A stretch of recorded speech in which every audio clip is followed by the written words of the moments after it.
सबसे पहले लोट का मतलब होता है आज्ञार्थक, जहां पर आज्ञा देने का संबंध हो उसी को हम आज्ञार्थक। जैसे मान लेते हैं हम किसी इंसान को हम बोले कि तुम ये काम कर लो या वो काम कर लो, या हम किसी शिक्षक को बोले कि आप क्लास में जा करके स्टूडेंट को पढ़ा लीजिए, यानी कि हम उस शिक्षक को क्या किए हैं, आज्ञा दिए हैं कि आप क्लास अटेंड कर लीजिए। या हम किसी स्टूडेंट को बोले कि तुम मैथ का बुक निकालो हम तुमको पढ़ाते हैं, तो स्टूडेंट को हम आज्ञा दिए हैं कि तुम बुक निकालो तो हम तुमको पढ़ाएंगे। अब यहाँ आते हैं लोट। लोट का मतलब होता है ज्ञार्थक और अज्ञार्थक का मतलब होता है परमिशन।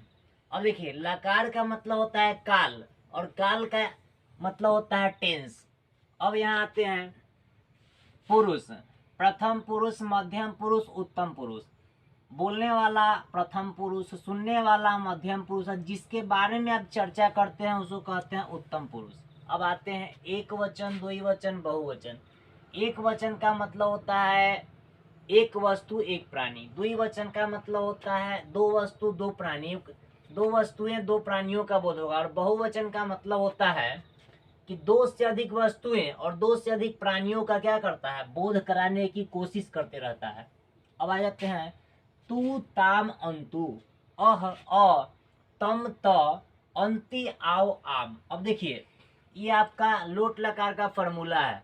अब देखिए टोटल में क्या करना है कि पठ को ऐड कर देना है। टोटल में आपको करना है कि पठ, सिर्फ पठ को ऐड कर लेना है, कुछ करना है नहीं। कोई भी धातु आप ऐड कर सकते हैं।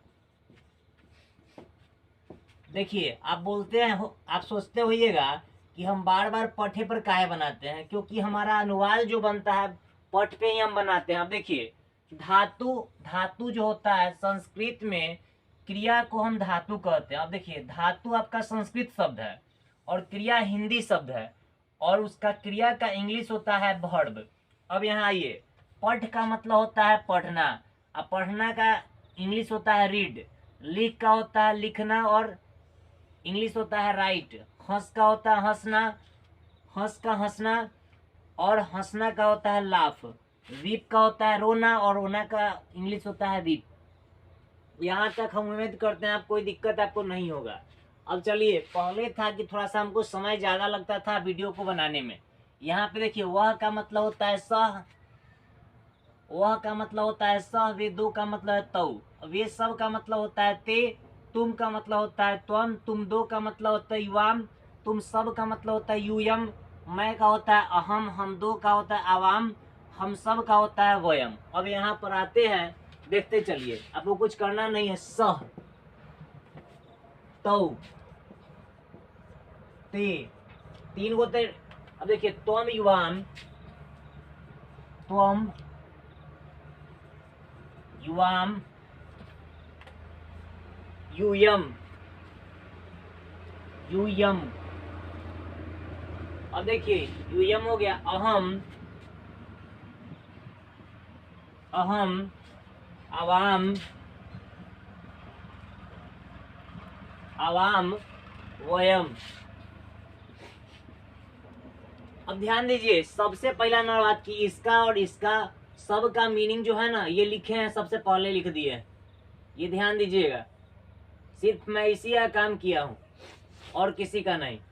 अब देखिए पढ़, यानी कि किसी को आप आज्ञा दे रहे हैं पढ़ने के लिए, क्या कर रहे हैं, आज्ञा दे रहे हैं। देखिए पठ जोड़ तू, तो क्या बन जाएगा, पठ तू।